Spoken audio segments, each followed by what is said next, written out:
Welcome everyone. Welcome to agree concept. आज के इस वीडियो में अपन बात करने वाले हैं सीयूईटी पीजी 2025 के लिए जो एमएससी एग्रीकल्चर की जो हमारी एग्ज़ाम होने वाली है, तो उसके बारे में अपन इस वीडियो में बात करने वाले हैं। वीडियो में अपन बात करेंगे कि आपको अभी कम समय बचा है, आपके पास कम से कम 1 डेढ़ महीना ही आपके पास पूरा बचा है एग्ज़ाम को, क्योंकि आपका मार्च में एग्ज़ाम हो जाएगा। तो किस तरह आपको रिवीजन करना चाहिए, क्या आपको टेस्ट सीरीज़ वगैरह कैसे लगानी चाहिए और आखिरकार आपको अटेम्प्ट कैसे करना पड़ेगा कि आप अच्छा स्कोर कर सकें, तो वो सारी बातें इस वीडियो में अपन बात कर लेंगे। और इससे पहले मैं आपको बता दूं कि एग्री कॉन्सेप्ट ने जो सीयूटी पीजी एमएससी एग्रीकल्चर 2025 के लिए टेस्ट सीरीज लॉन्च कर दी है। इसमें आपको फुल लेंथ टेस्ट आपको मिलने वाले हैं इस टेस्ट सीरीज के अंदर। और आपको ये टेस्ट सीरीज कहाँ मिलेगी, ये आपको मिलेगी साइमन एग्रीकल्चर 247 जो एप्लीकेशन है, वो आपको डाउनलोड कर लेना है प्ले स्टोर से। अगर और इसका जो लिंक है वो आपको मैं कमेंट बॉक्स में भी पिन कर दूंगा, साथ में डिस्क्रिप्शन में भी आपको इसका एप्लीकेशन का लिंक मिल जाएगा, वहाँ से आप डाउनलोड कर सकते हैं। मेरा इंट्रोडक्शन आपको बता दूँ, वीरेंद्र चौधरी मेरा नाम है। सीयूटी पीजी 2022 में मैंने 6th रैंक गेन किया था और विथ 99.76 परसेंटाइल। अभी मैं पीएचडी स्कॉलर हूँ। मेरा एमएससी एग्रोनॉमी से बीएचयू से कंप्लीट हो गया है। और आपको बता दूं टेस्ट सीरीज जो प्राइस है वो 199 रुपीज़ रहने वाली है। फुल लेंथ आपको टेस्ट मिलेंगे। अगर आपको कोई भी क्वेरी आती है तो आप इस नंबर पे व्हाट्सअप कर सकते हैं या फिर कॉल कर सकते हैं। तो स्टार्ट करते हैं, कैसे आपको प्रिपरेशन करना चाहिए वो सारी बातें अभी कर लेंगे। तो आपको क्या करना होगा, सबसे पहले आपका जितना मुझे पता होगा कि आपको कम से कम 1 महीने पहले आपका पूरा जो सिलेबस है वो कंप्लीट हो जाना चाहिए। अब जो आपका जो सिलेबस बचा है, उस पे आप फ़ोकस मत कीजिए। मतलब कि एग्ज़ाम से 1 महीने पहले तक आपका जितना सिलेबस होता है, उतना ही करिए। उसके बारे में अगर आप चाहेंगे कि मैं पूरा सिलेबस कवर कर लूँ, then it is not possible that you will be crack the exam. क्यों? इसके अंदर एक जो सबसे ज़्यादा जो रीज़न रहता है, वो ये रहता है कि आप पूरा सिलेबस पढ़ेंगे और आपको रिवीज़न नहीं कर पाएँगे, तो आप यही रहेगा कि आप जितना सब कुछ भूल जाएँगे। जितना सब कुछ आपने पढ़ा है, क्योंकि आप ब्रॉड रेंज में चले जाएँगे पढ़ते-पढ़ते और आप रिवीजन नहीं करेंगे, तो उसका जो आपका जो याद करने का जो कैपेसिटी है वो आपकी कम रह जाएगी। तो revision is the best thing.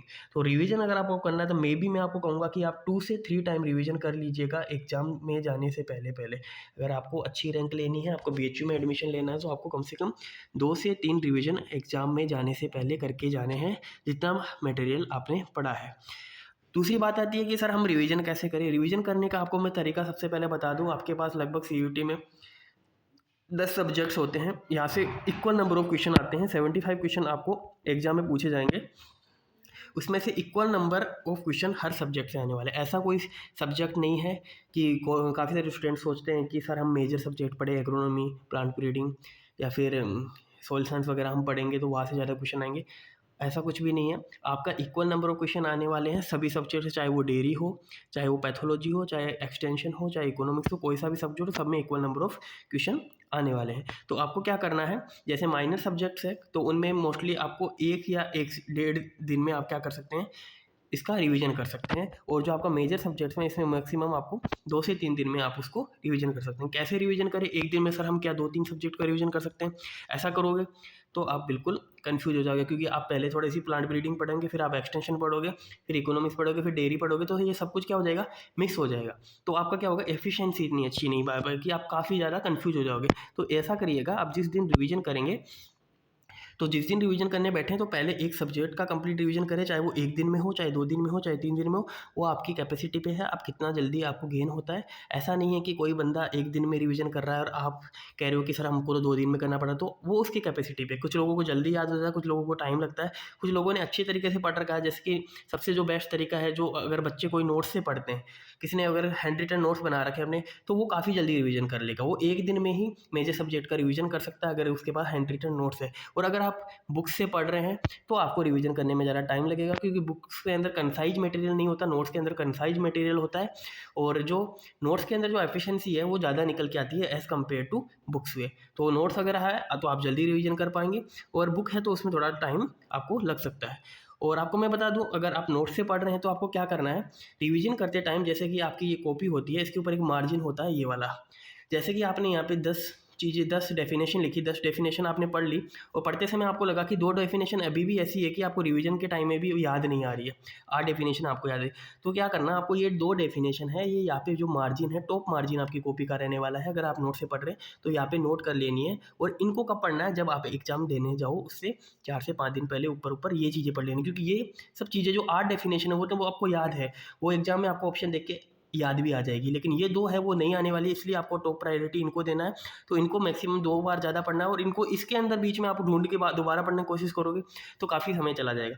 तो इनको 2 डेफिनेशन जो ऐसी है जो आपको बार-बार में याद नहीं हो रही है, इनको आपको टॉप मार्जिन पे लिखना है, तो आपको जल्दी से यहाँ से याद हो जाएगी।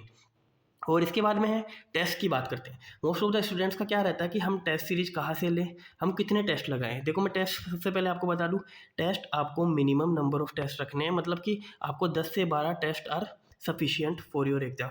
जितने ज़्यादा नंबर ऑफ टेस्ट आप दोगे उतना ही ज़्यादा आपको क्या होगा, सेल्फ कॉन्फिडेंस आपका डिक्रीज होगा।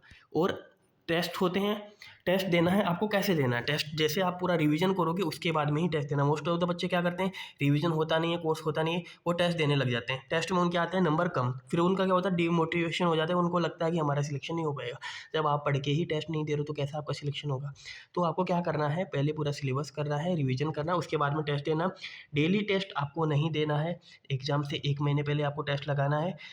2-2, 4-4 दिन के गैप में आपको टेस्ट देना है, क्योंकि जैसे आज आप टेस्ट दिया, आपका थोड़ा स्कोर कम आया, तो आपके 3 दिन बाद में फिर आपको थोड़ा बहुत पढ़ना है, इम्प्रूवमेंट करना है, फिर आपको दोबारा टेस्ट देना, तो आपका फिर स्कोर बढ़ेगा। फिर आपको थोड़ा और पढ़ोगे 3-4 दिन में तो स्कोर बढ़ेगा। अब आप क्या करते हैं, एक दिन में 2-2 कुछ लोग होते हैं एक दिन में 2-2 टेस्ट लगा लेते हैं।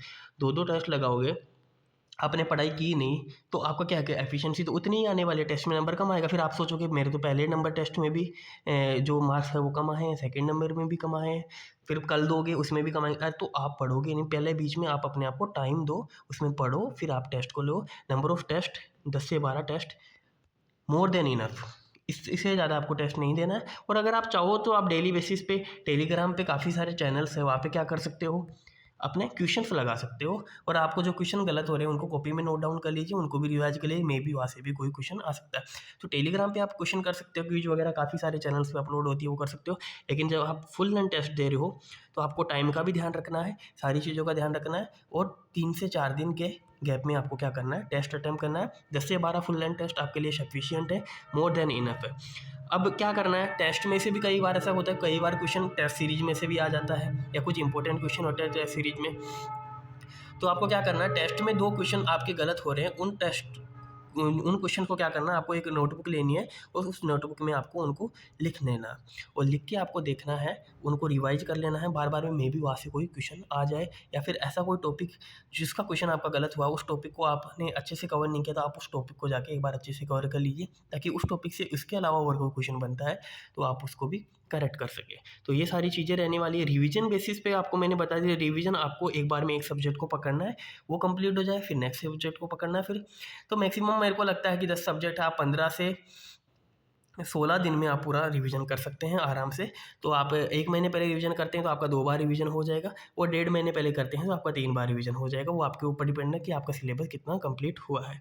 और तो आपको मैं बता दूँ, ये सारी चीज़ें रहने वाली है, इसी तरीके से आपको पढ़ना है। और भी काफ़ी सारी स्ट्रेटजीज़ मैं आपके साथ शेयर करूँगा, क्योंकि ये वीडियो लंबा हो जाएगा तो मैं इसको ज़्यादा और लंबा नहीं खींचूँगा। तो आपको इसी तरीके से पढ़ना है, और आप हमारे टेस्ट सीरीज़ जॉइन कर सकते हैं। काफ़ी अच्छे जो पीजी टॉपर्स है, सीयूटी पीजी टॉपर, उन्हीं के द्वारा ये बनाई गई है, और आपको इसमें गाइडेंस सेशन भी आपको हम देते रहेंगे, और आपका एक व्हाट्सएप ग्रुप बना देंगे, उसमें सारी चीज़ें आपको बताते रहेंगे कैसे क्या सारी चीज़ें आपको करना है, और कैसे एग्जाम में क्वेश्चंस को अटेम्प्ट करना है। और मिलते हैं नेक्स्ट वीडियो में। और चैनल पे नए हैं तो प्लीज़ सब्सक्राइब कर लीजिएगा, और अपने दोस्तों के साथ भी शेयर करिएगा। थैंक यू, धन्यवाद।